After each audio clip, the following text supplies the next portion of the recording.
اعوذ باللہ من الشیطان الرجیم بسم اللہ الرحمن الرحیم رب اشرح لی صدری ویسر لی امری واحلل عقدۃ من لسانی یفقہوا قولی آمین ثم آمین۔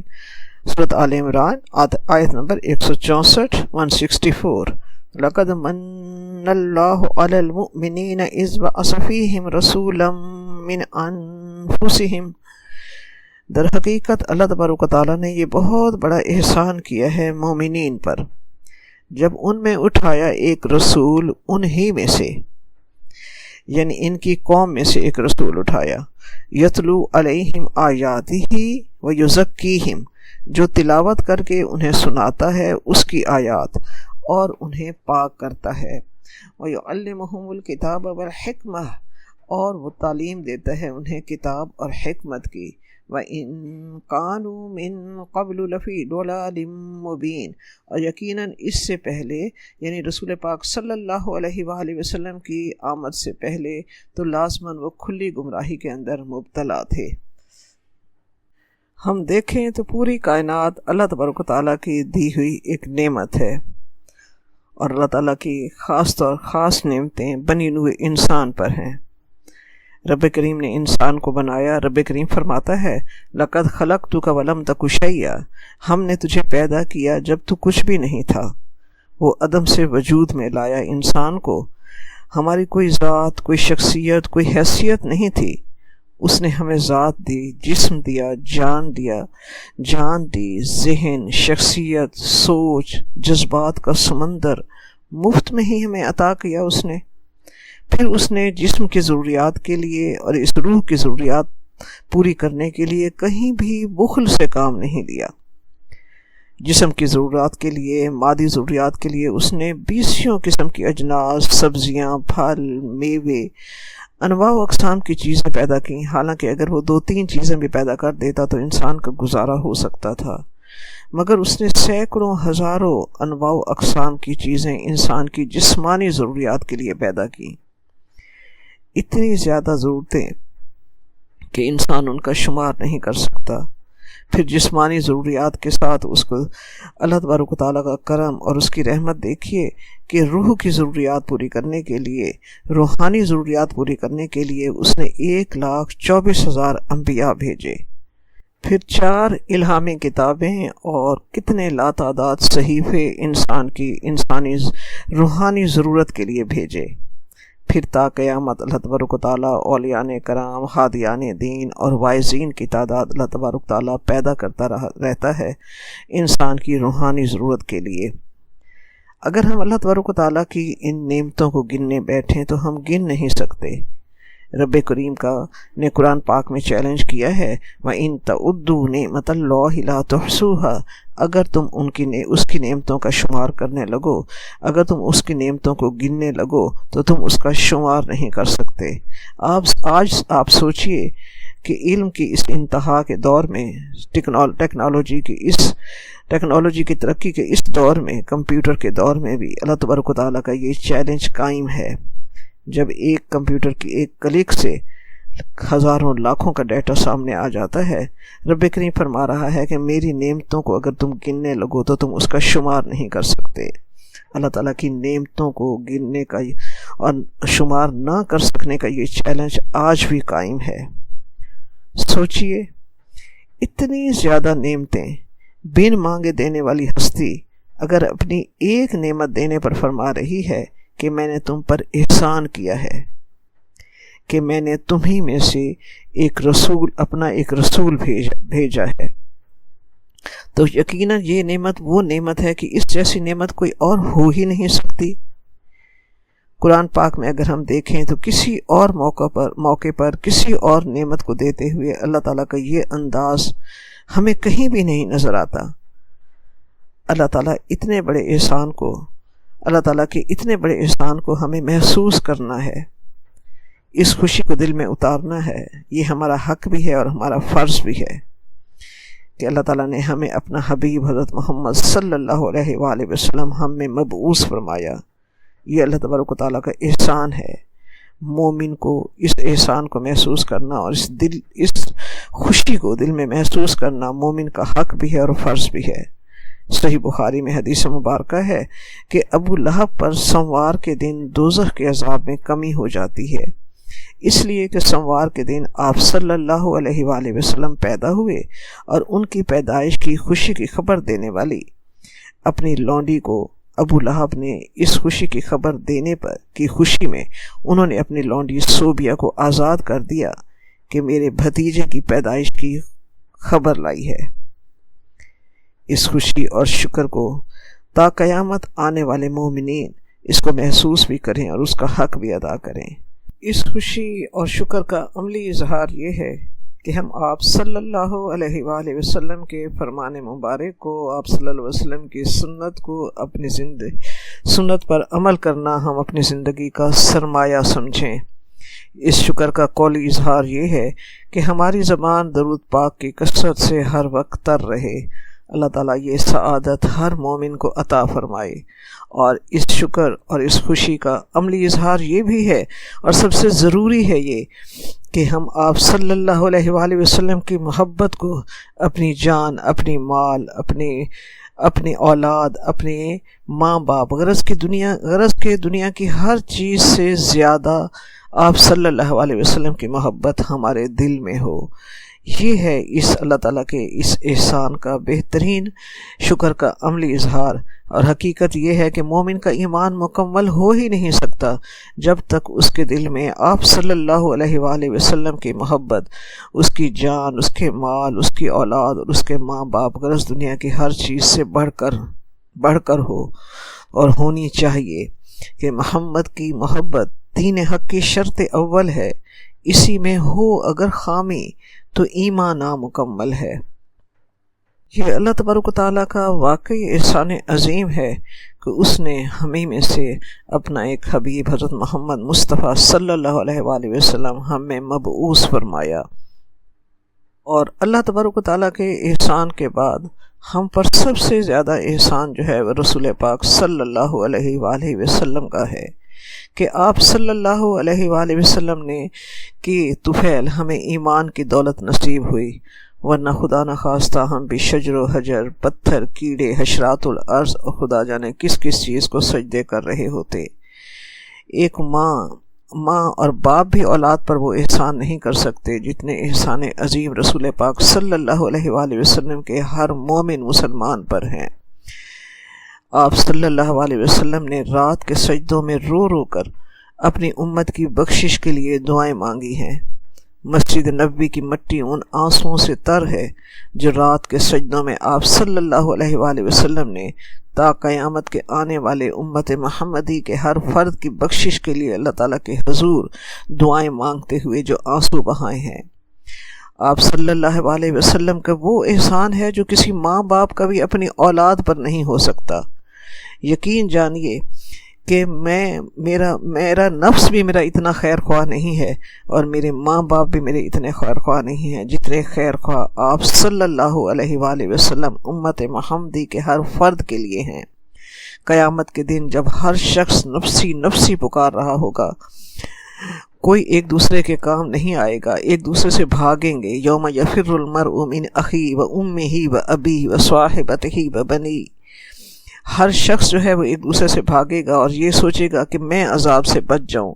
اس دن یہی ایک ہستی ہوگی رسول پاک صلی اللہ علیہ وآلہ وسلم کی، جو اپنی امت کی فکر میں رب کے حضور پکار رہی ہوگی، یا رب امتی۔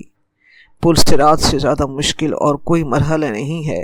اس وقت آپ صلی اللہ علیہ وسلم ہی اس وقت پل صراط کی دوسرے سرے پر کھڑے ہو کر اپنی امت کے خیر و عافیت سے پل صراط سے گزرنے کی دعاؤں کے لیے اللہ کے حضور پکار رہے ہوں گے، رب سلم امتی، رب سلم امتی، رب سلم امتی۔ اور آپ صلی اللہ علیہ وسلم نے فرمایا کہ میرا اور تمہارا تعلق ایسے ہے کہ جیسے کسی نے آگ کا الاؤ روشن کیا ہو اور اس میں پتنگے آ کر گر کر جل کر مر رہے ہوں، اسی طرح تم جہنم کی آگ میں گرنا چاہتے ہو، میں تمہیں کمر سے پکڑ کر جہنم کی آگ میں گرنے سے بچا رہا ہوں۔ ساری زندگی اسی فکر میں رہے کہ اللہ کے یہ بندے جو ہیں وہ جہنم کی آگ کے راستے پر چلنے سے بچ جائیں۔ بنی نوع انسان کے لیے اتنی فکر لگائی کہ اللہ تبارک و تعالیٰ کو اپنے پیارے حبیب کی فکر ہوئی کہ اللہ تعالیٰ نے جبرائیل علیہ السلام کو بھیجا اور فرمایا کہ میرے حبیب سے کہو فَلَعَلَّكَ بَاخِعٌ نَفْسَكَ عَلَىٰ آثَارِهِمْ إِن لَّمْ يُؤْمِنُوا بِهَٰذَا الْحَدِيثِ أَسَفًا۔ اے پیارے حبیب، آپ رو رو کر اپنی جان ہلکان کر لیں گے اس بات پر کہ یہ لوگ حق پر ایمان کیوں نہیں لاتے، یہ لوگ جہنم کے راستے پر چلنے سے باز کیوں نہیں آتے۔ واقعی آپ صلی اللہ علیہ وآلہ وسلم نے سچ فرمایا کہ میں تمہارے لیے تمہارے نفس سے بھی زیادہ تمہارا خیر خواہ ہوں۔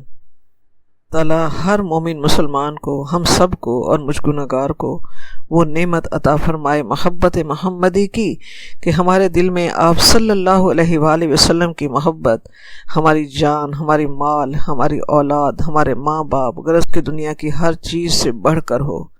اللہ تعالیٰ یہ سعادت، یہ مقام ہر ایک کو عطا فرمائے کہ ہم اس محبت کا اور اس احسان کا اور اللہ تعالیٰ کے بھی اس احسان عظیم کا حق ادا کر سکیں۔ آمین ثم آمین۔ اللہ تبارک و تعالیٰ نے سچ فرمایا کہ لقد من اللہ علی المؤمنین، کہ میں نے احسان کیا مومنین پر۔ اگلی بات رب کریم کیا فرماتا ہے؟ اذ بعث فیہم رسولا من انفسہم، کہ اس احسان میں ایک اور بڑا احسان یہ ہے کہ میں نے انہی میں سے ایک رسول بھیجا، یعنی انہی کی جنس میں سے، انہی کی قوم کا، تاکہ وہ اس سے بات چیت کر سکیں، اس سے رہنمائی حاصل کر سکیں، اس کے ساتھ اٹھ بیٹھ سکیں، اس سے پوری طرح نفع حاصل کر سکیں۔ اپنی قوم اور اپنے کنبے کے فرض سے جب معجزے ظاہر ہونے لگیں تو اس پر ایمان لانا آسان ہوتا ہے، خاص طور پر وہ ہستی جس کی امانت داری سمانے، جس کی زندگی، جس کی دیانت، جس کی خدا ترسی، جس کی پاک بازی اور صداقت سے وہ لوگ خوب واقف ہوں۔ اگر اللہ تبارک و تعالیٰ کسی جن یا فرشتے کو رسول بنا کر بھیجتا تو اس کے فرمان اور اس کی زندگی کے مطابق عمل کرنا جو تھا وہ کسی بھی انسان کے لیے مشکل تھا۔ اس کا معجزہ دیکھ کر تو دیکھنے والا یہ سوچتا کہ ہاں یہ تو فرشتہ ہے یا جن ہے، اس سے تو یہ معجزات ہو سکتے ہیں، لیکن جب انہی انسانوں میں سے اللہ تبارک و تعالیٰ نے بھیجا تو پھر یہ یقین کرنا کہ یہ یقیناً اللہ تبارک و تعالیٰ کا بھیجا ہوا رسول ہے۔ لہٰذا اللہ تعالیٰ کا ہم پر یہ ایک اور بہت بڑا احسان ہے کہ ہم ہی میں سے ایک رسول بھیجا اللہ تعالیٰ نے۔ اس میں اپنائیت کا عنصر ہوتا ہے، اپنائیت کا یہ عنصر ہونا بہت بڑی نعمت ہے، اور آپ صلی اللہ علیہ وسلم نے قرآن پاک میں ارشاد ہے قل انما انا بشر مثلکم، کہ بے شک میں تمہارے جیسا انسان ہی ہوں۔ یہ اللہ تعالیٰ کا قاعدہ رہا ہے کہ جب بھی اس نے رسول بھیجا وہ انہی میں سے بھیجا تاکہ اجنبیت محسوس نہ ہو، اپنائیت کی نعمت ان کے پاس ہو، تاکہ رسول کے پاس بیٹھ کر، اللہ کے رسول کے پاس بیٹھ کر وہ بار بار سوال کر کے دین کو پوری طرح سمجھ سکیں۔ اور رب کریم کا تا قیامت مومنین پر احسان ہے، اور آپ صلی اللہ علیہ وسلم کا احسان ہے کہ آپ صلی اللہ علیہ وآلہ وسلم کے طفیل ہمیں دین اسلام مکمل ترین شکل میں ہمیں نصیب ہوا، ورنہ خدا نہ خواستہ ہم قوم عاد، قوم سمود، قوم نوح، قوم لوط اور قوم صالح علیہ السلام کی طرح مٹ چکے ہوتے۔ لیکن آپ صلی اللہ علیہ وآلہ وسلم نے دنیا جہان کی تکالیف برداشت کی، لیکن دین اسلام کو امت محمدی پر کامل ترین شکل میں پہنچایا۔ الحمدللہ رب العالمین۔ اسی آیت میں آگے اللہ تبارک و تعالیٰ فرما رہا ہے یتلو علیہم آیاتہ، رب فرما رہا ہے کہ نبی اپنی بعثت کے بعد 4 کام کرتا ہے۔ اس میں پہلا کام کیا ہے؟ اس کا پہلا اللہ تعالیٰ اسے کون سا فرض جو ہے اسے کون سی ذمہ داری سونپتا ہے؟ پہلا کام ہے یتلو علیہم آیاتہ۔ یتلو جو ہے وہ تلاوت سے کہا جاتا ہے۔ تلاوت کے معنی اتباع اور پیروی کرنے کے ہیں، پیچھے چلنے کے ہیں، لیکن اصطلاحی طور پر قرآن و حدیث میں یہ لفظ جو ہے قرآن پاک پڑھنے کے لیے آتا ہے۔ کلام الہی کے سوا کسی دوسری کتاب یا کلام کو پڑھنے کے لیے تلاوت کا لفظ استعمال نہیں ہوتا۔ تلاوت کا لفظ جو ہے قرآن پاک کو پڑھنے کے لیے استعمال ہوتا ہے۔ تو نبی کی پہلی یہ ذمہ داری ہوتی ہے کہ قرآن پاک کے الفاظ جیسے اللہ تبارک و تعالیٰ نے نازل کیے نازل فرمائے منو ان، بالکل انہی آیات کی تلاوت جیسے جبرائیل علیہ السلام نے آپ صلی اللہ علیہ وآلہ وسلم کے قلب مبارک پر اتاری، اسے کسی بغیر قسم کی رد و بدل کے اور اپنی طرف سے کسی اضافے یا کمی کے وہ اپنے صحابہ کرام رضی اللہ تعالی عنہم تک پہنچائے۔ نبی جو ہوتا ہے، نبی یا رسول جو ہوتا ہے، وہ معاشرے کا دیانتدار شخص ہوتا ہے۔ اس کی دیانتداری ہر شک و شبہ سے بالا تر ہوتی ہے۔ تو نبی کا یہ کام ہے کہ وہ تلاوت کے ان الفاظ کو بالکل اسی لہجے میں اور اسی مخارج کے ساتھ صحابہ کرام رضی اللہ تعالی عنہم تک اور پھر ان کے طفیل اگلی نسلوں تک پہنچے کہ جس انداز میں وہ جن مخارج کے ساتھ جبرائیل علیہ السلام کے ذریعے آپ صلی اللہ علیہ وآلہ وسلم تک پہنچے۔ اور آپ اللہ تبارک و تعالیٰ نے اپنے پیارے حبیب سے فرمایا وَرَتِّلِ الْقُرْآنَ تَرْتِیلًا، قرآن پاک کو ٹھہر ٹھہر کر پڑھا کرو۔ تو یہاں اس سے پتہ چلتا ہے کہ تلاوت جو ہے ایک جدا گانا فرض ہے۔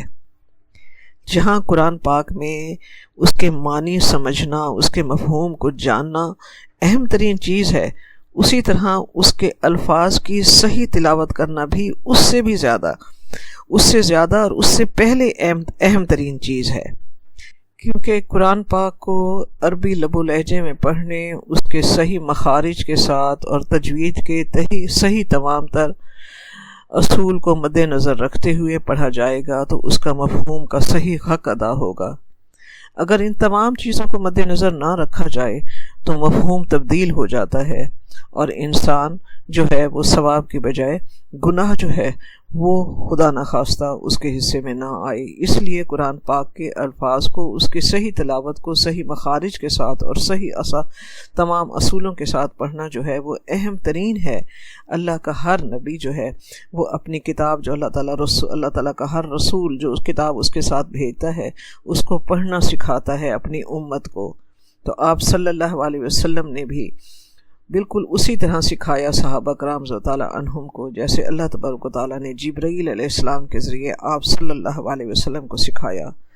دوسرا فرض اللہ تبارک و تعالیٰ فرماتا ہے کہ انبیاء اور رسولوں کا دوسرا فرض کیا ہوتا ہے؟ وَيُزَكِّيهِمْ، اور ان کا تزکیہ کرے۔ تزکیہ ہوتا ہے پاک کرنا، تعلیم و تربیت کرنا، سنوارنا، یعنی رسول تمہارے نفس کا تزکیہ کرتا ہے، یعنی تمہارے اندر چھپی ہوئی خرابیاں، اخلاقی کمزوریاں، تمہارے غلط عقائد، تمہارے دلوں میں چھپی ہوئی تمام بیماریاں، کینے، حسد، میل کچیل، سب کو دھو کر پاک کر دیتا ہے۔ یہ نبی کے فرائض میں سے ہے، یہ بہت ضروری ہے۔ برتن پاک ہوگا تو جو چیز ڈالی جائے گی وہ پاک ہوگی، برتن ناپاک ہوگا تو پاک چیز بھی ناپاک ہو جائے گی۔ اس لیے دل کے برتن کی پاکیزگی پہلے ضروری ہے۔ تو عمل سے پہلے تزکیہ نفس ہی سے ایک انسان کے اندر خلوص، سچائی اور نیت کی درستگی پیدا ہوتی ہے۔ سوچ درست ہوتی ہے تو عمل پاکیزہ ہوتا ہے۔ اگر یہ نہ ہو تو کوئی جتنا بڑا عالم ہوگا اتنا ہی بڑا شیطان بن جائے گا۔ ہم دیکھتے ہیں تاریخ اسلام میں کہ بڑے بڑے فتنے عالموں نے ہی اٹھائے ہیں۔ ہم دیکھیں کہ ابلیس کیا کم عالم تھا یا کم عابد تھا، لیکن نفس کا تزکیہ نہیں تھا اس کے پاس۔ اس کے نفس میں حسد اور تکبر جیسی گند بھرے ہوئے تھے، اس لیے تمام تر علم کے باوجود اور عبادت کی انتہا کے باوجود وہ مردود ٹھہرا۔ تو اللہ کا رسول اپنے صحابہ میں نفس کا تزکیہ پیدا کرتا ہے۔ تزکیہ انسان کو ان خرابیوں سے پاک کرتا ہے جو ہدایت کے راستے کی رکاوٹ بنتے ہیں۔ تزکیہ دوہرا کام ہے، پہلے خرابیوں کو دور کرنا اور پھر اچھائیوں کو دل میں ڈالنا۔ یہ کوئی معمولی کام نہیں ہے۔ کبھی ہم دھیان دیں تو ہم دیکھیں کہ ہم تو ایک انسان کی اصلاح بلکہ اپنی اصلاح بھی ہم سے نہیں ہوتی، اپنے گھر والوں کی اصلاح بھی نہیں ہوتی۔ انسان کو انسان بنا دینا سب سے مشکل کام ہے۔ اللہ تبارک تعالیٰ فرماتے ہیں تم غور کرو رسول پاک صلی اللہ علیہ وآلہ وسلم کی بعثت سے پہلے تم کیا تھے اور اب تم کیا ہو۔ اس سے پہلے تو تم کھلی گمراہی میں تھے، عقائد کی گمراہی، اعمال کی گمراہی، جذبات کی گمراہی، گمراہی ہی گمراہی۔ اللہ نے اپنا جو رسول بھیجا اس نے تمہارے نفس کا ایسا تزکیہ کیا کہ درندہ صفت انسان فرشتہ صفت بن گئے۔ تم جاہل تھے، اللہ نے تمہیں علم سے نوازا، تم ہر وقت لڑتے مرتے بد امنی کا شکار تھے، اللہ تعالیٰ نے اپنے رسول کے ذریعے تمہارے دل ملا دیے، آپس میں محبت ڈال دی، دلوں کی زمین کو ایسے سینچا کہ تم کیا سے کیا بن گئے۔ امیر مومنین حضرت عمر فاروق رضی اللہ عنہ نے جب حج کیا اور مکہ مکرمہ گئے تو مکہ کے پہاڑوں سے گزرتے ہوئے رونے لگے۔ صحابہ کرام رضی اللہ عنہم نے پوچھا، امیر المومنین آپ کیوں رو رہے ہیں؟ حضرت عمر فاروق رضی اللہ عنہ نے فرمایا، یہی وہ جگہ ہے جہاں میرا باپ خطاب مجھے بے دردی سے مارا کرتا تھا، وہ مجھے یہاں اونٹ چرانے کے لیے بھیجتا تھا، اونٹ مجھ سے بھاگ جاتے تھے اور سنبھالے نہیں جاتے تھے، میرا والد کہتا، عمر تم کیسے زندگی گزارو گے، تم تے ایک اچھے چرواہے بھی نہیں بن سکتے۔ تو وہ روتے ہوئے فرمانے لگے، وہ عمر جو اچھا چرواہا بھی نہیں بن سکتا تھا، محمد صلی اللہ علیہ وآلہ وسلم کی تعلیمات قدسیہ نے ایسا تزکیہ کیا کہ وہ ناکام چرواہا امیر المومنین بن گیا۔ سوچئے آپ صلی اللہ علیہ وسلم کی ہستی نے کیسے ٹوٹی ہوئی شخصیتوں کو جوڑا، جو اندر سے بکھرے ہوئے تھے انہیں کیسے سمیٹا۔ یہ چیز ایک معلم، ایک محسن، ایک مربی اور اس کی تربیت اور اس کی شفقت ہی کر سکتی ہے، جو اللہ کے رسول حضرت محمد صلی اللہ علیہ وآلہ وسلم نے عرب کے لوگوں کو کی اور وہ کیا سے کیا بن گئے۔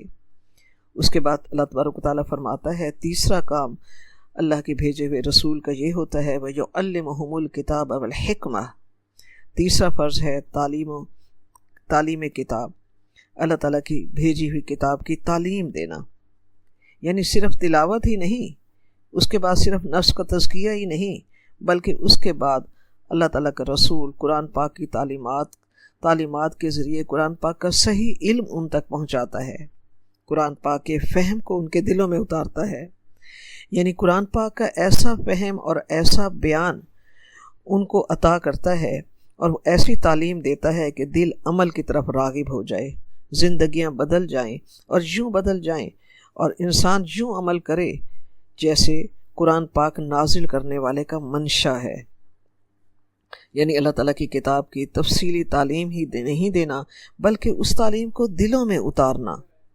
آپ صلی اللہ علیہ وسلم جیسے قرآن پاک کی تعلیم نے آپ صلی اللہ علیہ وسلم کو چلتا پھرتا قرآن پاک بنا دیا، تو وہ ان چیزوں کی تعلیم دیتا ہے جو رب کریم نے قرآن پاک میں نازل کی اور اس کے مفہوم کا صحیح فہم ان کے دلوں میں اتارتا ہے۔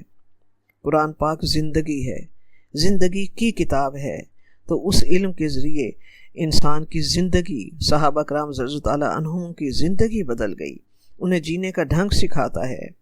جیسے ایک مرتبہ ایک بادشاہ نے لوگوں کے علاج کے لیے آپ صلی اللہ علیہ وآلہ وسلم کے پاس ایک حکیم بھیجا، وہ بیچارہ 6 ماہ تک مدینہ منورہ میں بیٹھا رہا لیکن کوئی مریض نہ آیا۔ اس نے آپ صلی اللہ علیہ وآلہ وسلم کے پاس آ کر عرض کیا کہ اس طرح تو میں اپنا کام بھول جاؤں گا۔ آپ صلی اللہ علیہ وآلہ وسلم نے فرمایا، ہمیں طبیب کی ضرورت نہیں ہے، اس لیے کہ ہم وہ قوم ہیں جو اس وقت تک کھانا نہیں کھاتے جب تک بھوک نہ لگے، اور جب ہم کھاتے ہیں تو پیٹ بھر کر نہیں کھاتے بلکہ بھوک رکھ کر کھاتے ہیں۔ یہ ہے وہ اہم طبی اصول جسے آج میڈیکل سائنس کی دنیا مانتی ہے۔ آپ صلی اللہ علیہ وسلم نے جینے کا وہ ڈھنگ سکھایا جو انسان کی زندگی کو زندگی بناتا ہے۔ بخاری شریف کی حدیث مبارکہ سنیے کہ فرمان رسول پاک صلی اللہ علیہ وآلہ وسلم ہے، کان رسول اللہ صلی اللہ علیہ وآلہ وسلم یکرہ النوم قبل صلاۃ العشاء وکان یکرہ الکلام بعد صلاۃ العشاء۔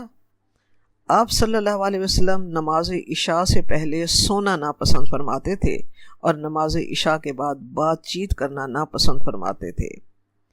غور کیجئے، نماز عشاء کے بعد اگر انسان سو جائے تو صبح 3-4 بجے اس کی آنکھ کھل جاتی ہے، خود بخود کھل جاتی ہے۔ اس وقت نیند سے بیدار ہونا صحت و تندرستی ہے۔ عبادت کے علاوہ انسان کو عبادت کی جو توفیق ملتی ہے، کہ اللہ تبارک و تعالیٰ کے ساتھ اس کا ایک براہ راست تعلق، قلبی تعلق پیدا ہوتا ہے۔ جب اذان ہوتی ہے، صبح کی پاؤں پھٹتی ہے، تو درخت اور پودوں کے سانس لینے کا عمل تبدیل ہوتا ہے۔ رات بھر وہ کاربن ڈائی آکسائڈ خارج کرتے ہیں اور صبح کے وقت وہ آکسیجن خارج کرنے لگتے ہیں۔ رب کریم نے سورۃ تکویر میں بتایا وَالصُّبْحُ إِذَا تَنَفَّسَ، جب صبح سانس لیتی ہے۔ تو اللہ تبارک و تعالیٰ اپنے پیارے حبیب کے ذریعے بندوں کو صحیح جینے کا ڈھنگ سکھا رہا ہے کہ صبح کے وقت جب اللہ تعالیٰ کی رحمت کا نزول ہوتا ہے، تہجد سے لے کر طلوع آفتاب تک اللہ تعالیٰ کی رحمت کا نزول ہوتا ہے، اللہ تعالیٰ کے بندے اللہ تعالیٰ کی رحمت کو سمیٹنے کے لیے اس وقت بیدار ہو جائیں۔ ہم نے تو ان تعلیمات کو جانا ہی نہیں۔ جو وقت رب کی رحمت، رب کی عبادات اور صحت کے لیے مجدہ جاں فضاں ہوتا ہے، ہم وہ وقت بند کمروں میں سوئے رہنے میں اور باہر نہ نکلنے کی وجہ سے اس سعادت اور ان نعمتوں سے محروم ہو جاتے ہیں، جبکہ نبی پاک صلی اللہ علیہ وآلہ وسلم نے اپنی تعلیمات کے ذریعے صحابہ کرام رضی اللہ تعالیٰ عنہم کو زندگی کے جینے کے یہی خوبصورت گر سکھائے اور حکمت دیتا ہے۔ حکمت سے مراد دانائی ہے، سمجھ بوجھ ہے۔ حکمت سے مراد ہر چیز کو، ہر کام کو اپنے صحیح موقع اور صحیح محل پر رکھنا، صحیح کام کو صحیح وقت پر صحیح طریقے سے انجام دینا حکمت ہے۔ اور سچی بات تو یہ ہے، حکمت نبی پاک صلی اللہ علیہ وآلہ وسلم کی سنت ہے۔ وَمَن یُؤْتَ الْحِکْمَةَ فَقَدْ أُوتِیَ خَیْرًا کَثِیرًا، اللہ تعالیٰ جسے حکمت عطا کر دے تو اسے خیر کثیر مل گئی۔ یعنی اللہ کا نبی نہ صرف قرآن پاک پڑھنا سکھاتا ہے، نہ صرف نفس کا تزکیہ کرتا ہے، نہ صرف قرآن پاک صرف سکھا دینا ہی نہیں، بلکہ احکام قرآن پاک کی وہ سمجھ عطا کرتا ہے جس سے انسان اللہ تعالیٰ کے احکام پر ایسے عمل کرتا ہے جیسے قرآن پاک نازل کرنے والے کا منشا ہے۔ یعنی اللہ تعالیٰ کی کتاب پر صحیح طریقے سے عمل کے علم کو حکمت کہا جاتا ہے۔ رب کریم فرماتا ہے وَإِن كَانُوا مِن قَبْلُ لَفِي ضَلَالٍ مُبِينٍ، اور آپ صلی اللہ علیہ وسلم کی بعثت سے پہلے یہ اہل عرب جو تھے وہ کھلی گمراہی میں تھے۔ حالانکہ ہم دیکھتے ہیں، تاریخ ہمیں بتاتی ہے کہ اہل عرب جو تھے وہ علم و ادب کا فن ان پر عروج پر تھا، بڑے بڑے شاعر خطیب ان کے اندر تھے، اور علم دانی جو تھی وہ ان کے اندر، ان علم دانی میں ہر شخص ماہر تھا۔ لیکن رب کریم فرما رہا ہے کہ وہ اس سے پہلے کھلی گمراہی میں تھے۔ اللہ تعالیٰ نے اس کی اس علم و فن کی عروج کو اللہ تعالیٰ نے بالکل نہیں دیکھا۔ اللہ تعالیٰ کے نزدیک وہ کوئی ویلیو اور حیثیت نہیں رکھتی۔ جب انہوں نے رب کو نہیں پہچانا، جب اللہ کے رسول کو نہیں مانا، تو وہ کھلی گمراہی میں تھے اور کھلی گمراہی میں رہ گئے۔ جبکہ اللہ کے رسول کو جس نے مانا اور اللہ کو پہچانا، اللہ کے رسول نے ان کی زندگی یوں بدلی کہ مسے خام کو جس نے کندن بنایا، کھرا اور کھوٹا الگ کر دکھایا، اس تانبے جیسی قوم کو سونا بنا دیا، اور سچا اور جھوٹا ہر ایک واضح ہو گیا۔ ان تعلیمات پر عمل کرنے سے وہ عرب کی وہ قوم، جاہل، بدو، صحرا نشین قوم، ساری دنیا کے لیے ہادی اور معلم بن گئی۔ یہ اللہ تبارک و تعالیٰ کا احسان ہے کہ اللہ تعالیٰ نے اپنے پیارے حبیب کے ذریعے انسان کو ہدایت کی روشنی عطا کی۔ اس آیت کے آخر میں یہاں ہم ایک بات پر غور کریں کہ آپ صلی اللہ علیہ وسلم نے جتنے بھی اللہ تبارک و تعالیٰ نے آپ صلی اللہ علیہ وسلم کی جتنے بھی عمل گنوائے ہیں وہ سب قرآن پاک کے ارد گرد گھومتے ہیں، خواہ تلاوت ہو، خواہ تزکیہ ہو، خواہ تعلیم الکتاب ہو، خواہ حکمت ہو، یہ سب قرآن پاک ہی کے ارد گرد گھومتے ہیں۔ تو اس سے پتہ چلتا ہے کہ دین کی ہر اصلاحی تحریک کی بنیاد قرآن پاک کی تعلیم ہی سے ہے۔ ہر وہ تحریک جو قرآن پاک کو نظر انداز کر کے دین کی تبلیغ کر رہی ہوگی، وہ تحریک خالص اسلامی تحریک نہیں ہو سکتی۔ آپ صلی اللہ علیہ وسلم کا ہر عمل قرآن پاک کے گرد گھوم رہا ہے، اور اللہ تبارک تعالیٰ نے بھی فرمایا فذکر بالقرآن من یخاف وعید۔ تو قرآن پاک ہی اصل دین اسلام کی تعلیم کا ایک خوبصورت سچا منبع ہے۔ اسی سے ہی ہم دین اسلام کو صحیح طور پر سمجھ سکتے ہیں۔ آپ صلی اللہ علیہ وسلم کے فرمان مبارک، احادیث مبارک اور سنت مبارک کے ذریعے سے۔ آیت نمبر 165 ہے، اولما اصابتکم مصیبۃ قد اصبتم مثلیھا قلتم انا ھذا قل ھو من عند انفسکم ان اللہ علی کل شیء قدیر۔ اور کیا جب تم پر ایک مصیبت آئی، جبکہ تم اس سے دگنی مصیبت ان کو پہنچا چکے ہو، تو تم کہنے لگے کہ یہ کہاں سے آئی ہے؟ اے نبی صلی اللہ علیہ وسلم، ان سے کہہ دیجئے یہ تمہارے اپنے نفسوں کی شرارت کی وجہ سے ہوا ہے۔ اللہ تعالیٰ تو ہر چیز پر قادر ہے۔ احد کی جنگ میں مسلمانوں کو جو نقصان برداشت کرنا پڑا تو مسلمان کہنے لگے کہ یہ مصیبت کیسے آ گئی ہے؟ رب کریم فرماتا ہے، اس کے اسباب تمہارے اپنے پیدا کردہ ہیں، تمہارے اپنے نفس کے اندر اس کے اسباب چھپے ہوئے ہیں۔ نمبر 1، تم نے صبر کا دامن ہاتھ سے چھوڑا۔ نمبر 2، تم نے اللہ کے رسول کے حکم کی نافرمانی کی۔ نمبر 3، تم نے بعض کام تقوی کے خلاف کیے۔ نمبر 4، تم میں نزع اور اختلاف پیدا ہوا۔ نمبر 5، تم نے مال کی تمام میں مبتلا ہوئے۔ اب کہتے ہو کہ یہ مصیبت کہاں سے آ گئی ہے؟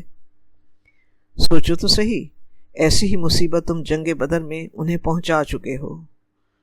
آج تمہارے 70 مسلمان شہید ہوئے ہیں، تو گزری ہوئی جنگ بدر میں تم نے ان کے 70 مارے تھے اور 70 کو گرفتار کیا تھا۔ یہ تو دنوں کی گنتی ہے، تلک الایام نداولها بین الناس، یہ تو دنوں کی گنتی ہے جو اللہ تبارک و تعالی بدلتا رہتا ہے۔ آیت نمبر 166 ہے، وما اصابکم یوم التقى الجمعان فباذن اللہ ولیعلم المؤمنین ولیعلم الذین نافقوا، اور جو کچھ تمہیں پہنچا اس دن جب 2 جماعتیں آمنے سامنے ہوئیں تو پس وہ اللہ تعالیٰ کی اذن ہی سے تھا، تاکہ وہ جان لے کہ مومن کون ہے، تاکہ وہ یہ جان لے کہ منافق کون ہے۔ تو جنگ احد میں جو کچھ ہوا، تمہیں ملی ہوئی فتح اچانک شکست میں بدل گئی، تو یہ رب کی قضاء و قدر سے تھا، رب کی اذن سے تھا۔ اس میں اس کی یہ حکمت تھی کہ وہ جان لے کہ صابر اور ثابت قدم کون ہے، اور اپنی جان بچا کر میدان جنگ سے پیٹ پھیر کر بھاگنے والا کون ہے۔ اس وقت آزمائش ہو گئی کہ صرف کلمہ گو نام نہاد مسلمان کون ہیں، اور سچے حقیقی مسلمان جو اپنی جان، اپنا مال، اپنا سب کچھ دین اسلام پر قربان کرنے کے لیے تیار ہیں، وہ کون ہیں۔ اس سے پہلے غزوہ احد سے پہلے تو عبداللہ بن ابی بھی اپنے آپ کو سب کے سامنے سچا مسلمان ظاہر کرتا تھا، لیکن آزمائش کے وقت سب پر کھل کر سامنے آ گیا کہ صرف کلمہ گو کون ہے، اور دین اسلام اور کلمہ لا الہ الا اللہ سچے دل سے پڑھنے والا کون ہے۔ تو مومنین اور منافقین پرکھے گئے، صاف کھل کر سامنے آ گیا، مومنین کی صداقت صاف کھل کر سامنے آ گئی، اور منافقین کا نفاق صاف کھل کر سامنے آ گیا۔ اللہ تعالیٰ یوں آزمائش کی بھٹی میں ڈال کر اللہ تعالیٰ دین اسلام کو اس طرح، دین اسلام کی اجتماعیت کو اللہ تعالیٰ اس طرح کھڑا کر کے مضبوط کرتا ہے اللہ تعالیٰ۔ آیت نمبر 167 167، وَقِيلَ لَهُمْ تَعَالَوْا قَاتِلُوا فِي سَبِيلِ اللَّهِ أَوِ ادْفَعُوا، اور ان منافقوں سے کہا گیا کہ آؤ اللہ تعالیٰ کی راہ میں جنگ کرو، یا کم از کم اپنے شہر کا دفاع کرو۔ قَالُوا لَوْ نَعْلَمُ قِتَالًا لَاتَّبَعْنَاكُمْ، انہوں نے کہا کہ اگر ہم سمجھتے کہ جنگ ہونی ہے تو ہم ضرور تمہارا ساتھ دیتے۔ ہم للکفر یومئذ اقرب منہم للایمان، یہ لوگ اس دن ایمان کی نسبت کفر سے زیادہ قریب تر تھے۔ یقولون بافواہہم ما لیس فی قلوبہم، یہ اپنے منہوں سے وہ بات کہہ رہے تھے جو ان کے دلوں میں نہیں ہے۔ واللہ عالم بما یکتمون، اور اللہ اس چیز کو خوب جانتا ہے جو کچھ وہ چھپا رہے ہیں۔ جب منافقوں سے کہا گیا، جیسے عبداللہ بن ابی بن سلول اور اس کے ساتھی جو راستے سے لوٹ گئے، انہیں کہا گیا کہ آؤ اللہ کی راہ میں جہاد کرو، یا کم از کم ان حملہ آوروں کو ہٹاؤ۔ اس کیفیت کا حال سیرت محمد بن اسحاق میں لکھا ہے کہ 1000 آدمی لے کر آپ صلی اللہ علیہ وآلہ وسلم میدان احد کی طرف روانہ ہوئے۔ آدھے راستے میں عبداللہ بن سلول بگڑ بیٹھا اور کہا، اوروں کی مان لی اور مدینہ سے نکل کھڑے ہوئے اور میری نہ مانی۔ اس نے کہا، اللہ کی قسم ہمیں نہیں معلوم ہم کس فائدے کو نظر انداز کر کے اپنی جانیں دیں۔ لوگوں کیوں جانیں کھو رہے ہو؟ تو جس قدر نفاق اور شک و شبہ والے لوگ تھے وہ اس کی آواز پر لگ گئے، اور 1/3 لشکر کو لے کر یہ منافق جو تھا وہ واپس لوٹ گیا۔ حضرت عبداللہ بن عمر بن حرام بنو سلمہ کے بھائی ہر چند اسے سمجھاتے رہے، اے میری قوم، اپنے نبی کو، اپنی قوم کو رسوا نہ کرو، دشمنوں کے سامنے پیٹھ نہ پھیرو۔ لیکن انہوں نے بہانہ بنایا کہ ہمیں معلوم ہے کہ لڑائی ہونے کی نہیں ہے۔ جب یہ عاجز آ گئے تو کہنے لگے، اللہ تمہیں غارت کرے، اللہ کے دشمنوں، تمہاری کوئی حاجت نہیں ہے ہمیں، اللہ اپنے نبی کا مددگار خود ہے۔ چنانچہ آپ صلی اللہ علیہ وسلم بھی انہیں چھوڑ کر آگے بڑھ گئے۔ اللہ تعالیٰ نے فرمایا، اس دن یہ منافق لوگ ایمان کی بجائے کفر کے زیادہ قریب تھے، اس لیے وہ اپنے منہ سے وہ باتیں بناتے تھے جو ان کے دل میں نہ تھیں، جیسے یہ کہنا کہ ہم جانتے ہیں، جیسے یہ کہنا کہ اگر ہم جنگ کرنا جانتے تو ضرور تمہارا ساتھ دیتے۔ رب فرماتا ہے کہ ان کے دل میں چھپی ہوئی باتوں کا مجھے بخوبی علم ہے، یہ ایمان کی نسبت کفر کے زیادہ قریب ہو گئے ہیں، اور اپنے فعل سے مسلمانوں کو وہ نقصان اور کافروں کو تقویت دے رہے ہیں۔ جو کچھ ان کے دل میں ہے منہ سے وہ صاف نہیں کہتے، دل میں تو وہ یہ چاہتے ہیں کہ اچھا ہے مسلمان مغلوب و ذلیل ہو جائیں اور وہ اس پر خوش ہوں گے۔ آیت نمبر 168 168 الذین قالوا لاخوانہم وقعدوا لو اطاعونا ما قتلوا، یہ وہ لوگ ہیں جو خود تو بیٹھے رہے اور اپنے شہید ہو جانے والے بھائیوں کی نسبت انہوں نے کہا کہ اگر وہ بھی ہمارے ساتھ آ گئے ہوتے تو وہ قتل نہ ہوتے۔ قُلْ فَادْرَءُوا عَنْ أَنفُسِكُمُ الْمَوْتَ إِن كُنتُمْ صَادِقِينَ، تو اے نبی صلی اللہ علیہ وآلہ وسلم ان سے کہیے، اچھا اگر تم اپنے اس قول میں سچے ہو تو اپنی جانوں سے موت کو ہٹا کر دکھا دو۔ غزوہ احد میں 70 مسلمان شہید ہو گئے۔ وہ 300 منافقین جو جنگ سے پہلے لوٹ گئے تھے، انہی منافقین نے ان شہیدوں کے بارے میں کہا کہ اگر ہمارے بھائی انصار مدینہ ہماری بات مان کر ہمارے ساتھ واپس آ جاتے اور گھر میں بیٹھے رہتے اور تو میدان جنگ میں یوں قتل نہ ہوتے۔ اللہ تعالیٰ ان کی اس بات کا جواب دے رہا ہے۔ اس آیت میں رب کریم نے ان کے جواب میں فرمایا، اے حبیب صلی اللہ علیہ وآلہ وسلم ان سے کہو، اگر یہ ٹھیک ہے اور اس بات میں تم سچے ہو کہ بیٹھے رہنے اور میدان جنگ میں نہ جانے سے انسان موت سے بچ سکتا ہے، تو چاہیے کہ تم مرو ہی نہیں، اس لیے کہ تم گھروں میں بیٹھے ہو، لیکن ظاہر ہے ایک روز تو تم بھی چل بسو گے، چاہے تم مضبوط برجوں میں پناہ گزین ہو جاؤ۔ اگر تمہیں اپنی رب کریم فرماتا ہے کہ اگر تمہیں اپنی دانائی اور اپنی ہوشیاری پر اتنا گھمنڈ ہے تو جب تمہیں موت آئے تو اس وقت کوئی ایسا طریقہ استعمال کر کے دیکھ لینا کہ تم اپنے آپ کو موت سے بچا سکو۔ رب فرماتا ہے ایسی باتیں ایمان کے منافی ہیں، لیکن منافقوں میں ایمان تھا ہی کہاں؟ منافقوں میں ایمان تھا ہی کہاں کہ انہیں ایسی باتوں پر نصیحت کی جائے۔ وہ تو یہ سمجھتے ہیں کہ اپنا مال، اپنی جان بچا کر گھروں میں بیٹھ رہنا بہت بڑی ہوشیاری اور دانش مندی ہے۔ رب فرماتا ہے کہ وہ جانتے ہی نہیں، جسے وہ ہوشیاری اور دانش مندی سمجھ رہے ہیں وہی تو انتہائی بے وقوفی ہے۔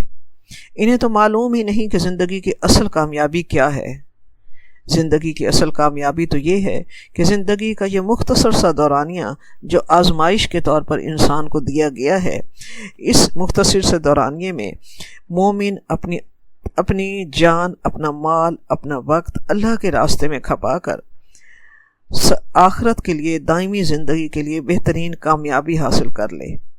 مومن جانتا ہے کہ اصل اور دائمی زندگی آخرت کی زندگی ہے، اس کے لیے اپنا سب کچھ لگا دینا ہی اصل دانش مندی ہے۔ منافق اپنی جان بچانے کو کامیابی سمجھتا ہے، تو بد نصیب تو وہ ہیں جو اپنی جان بچا بچا کر رکھتے ہیں، بلکہ انہیں اپنے حال پر ترس آنا چاہیے کہ وہ اپنے آپ کو جنت سے محروم کر رہے ہیں۔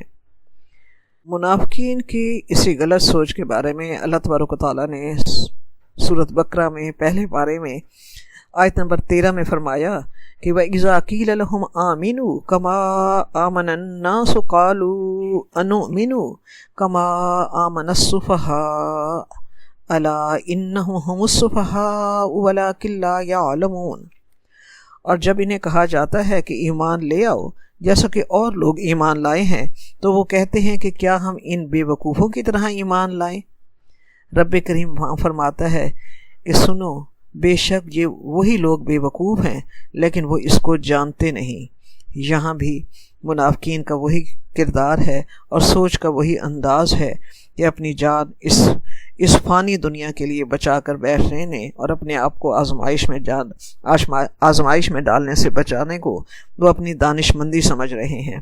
وہ نہیں جانتے کہ جب اس مختصر زندگی میں جب حکم ربی آئے گا تو یہ جان بھی مٹی کا ڈھیر بن جائے گی اور یہ مال بھی ان کے کام کا نہیں رہے گا۔ یہ بالکل ایسے ہی ہے جیسے بعض اوقات ہم دیکھتے ہیں کہ حکومت پاکستان یا دیگر حکومتیں بھی اپنی کرنسی میں کسی نوٹ کی تبدیلی کا اعلان کرتی ہیں کہ فلاں تاریخ کے بعد وہ کرنسی نوٹ نہیں چلے گا۔ اب عقل مند تو وہی ہوگا جو اس تاریخ کے آنے سے پہلے اپنی تمام جمع پونجی جو وہ تجوری میں بھر کر رکھتا ہے اس کو تبدیل کروا لے گا تو اس کی وہ رقم جو ہے وہ بچ جائے گی۔ اور اگر اب کوئی بے وقوف کہے کہ نہیں مجھے تو اپنے روپے بہت پیارے ہیں اور وہ اس کو تبدیل نہ کروائے تو اس تاریخ کے آنے کے بعد تو وہ کاغذ کا بیکار ٹکڑا بن جائیں گے۔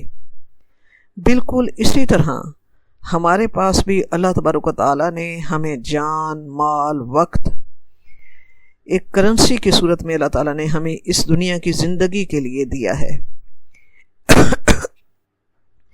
کہ اس جان، مال اور وقت کو اللہ تعالیٰ کے احکام کے مطابق خرچ کر کے اسے نیکیوں کی کرنسی میں بدلوا لو، آخرت کے بینک اکاؤنٹ میں محفوظ کر لو۔ اب جس نے بھی زندگی ہی میں اپنی ان نعمتوں یعنی جان، مال اور وقت کو نیکیوں کی کرنسی میں کنورٹ کروا لیا وہ سمجھدار ہے، اور دوسری طرف وہ جو ان چیزوں کو بچا بچا کر بیٹھا رہا، جان کو اللہ کی راہ میں ایک منٹ بھی نہ لگایا، مال کو بھی اپنی تجوریوں میں سنبھال کر رکھا، وقت کو بھی صرف دنیاوی عیش و آرام میں لگا دیا، تو جب حکم ربی اسرائیل سامنے نظر آتا ہے تو جس طرح وہ کرنسی ایکسپائر ہو جاتی ہے اور صرف کاغذ کا ٹکڑا رہ جاتی ہے، تو جب اسرائیل سامنے آتا ہے اور روح نکل جاتی ہے تو یہ جان، مال اور وقت بالکل اس کے کسی کام کے نہیں رہتے۔ جان جو ہے وہ قبر میں جا کر مٹی کا ڈھیر بن جاتی ہے، مال پڑا رہ جاتا ہے، ایک پیسہ اس کے ہاتھ میں اس کے کام نہیں آتا، وہ وارثوں کا حصہ بن جاتا ہے۔ وقت جو ہے وہ اسرائیل کے آنے کے بعد وقت اس کے پاس ہوتا نہیں ہے۔ تو وہ جس نے سمجھداری سے ان تینوں نعمتوں کو جو اللہ تعالیٰ نے نعمتیں عطا کی ہیں ہمیں، یہ اللہ تعالیٰ ہی کی عطا کردہ ہیں۔ اللہ تعالیٰ فرماتا ہے اسے اللہ کی رضا کے لیے اور دین اسلام کی سربلندی کے لیے خرچ کر دو تو آخرت میں جنت کی تمام نعمتیں تمہاری منتظر ہیں۔ اب جو بے وقوف ان چیزوں کو اس فانی دنیا میں بچا بچا کر رکھتا ہے، آخرت کی حسرت کے سوا اس کے پاس کچھ بھی نہیں ہوتا۔ وقت کا ہر لمحہ حسرت بن کر اس کو ڈستا ہے کہ کاش میں نے یہ کیا ہوتا، اور وہ کہے گا یقول یا لیتنی قدمت لحیاتی، کاش میں نے اس زندگی کے لیے کچھ آگے بھیجا ہوتا۔ حضرت علی رضی اللہ تعالیٰ عنہ کا قول ہے کہ تیرا مال تو صرف وہی ہے جو تو نے کھایا یا آگے بھیجا۔ ہمیں بھی زندگی کی ایک مہلت دی گئی ہے، موت کا لمحہ آنے سے پہلے ہمیں پورا اختیار ہے، اور اللہ تعالیٰ نے قرآن پاک کے ذریعے اور اپنے انبیاء کے ذریعے ہماری پوری رہنمائی فرمائی ہے کہ آخرت کی اصل، دائمی اور ہمیشگی کی زندگی کے لیے اس مختصر سی زندگی میں تمام محنتیں اور اپنی ان تمام نعمتوں کو آخرت کی کرنسی میں کنورٹ کر لو۔ تو آخرت کے تمام عیش و آرام، رب کی رضائیں، جنت کے تمام باغات، یہ سب اس کے منتظر ہوں گے۔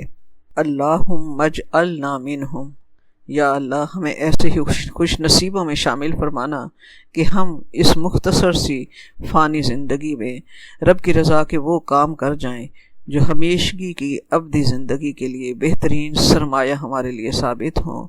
آمین ثم آمین۔ ربنا تقبل منا انک انت السمیع العلیم وتب علینا انک انت التواب الرحیم۔ آمین ثم آمین۔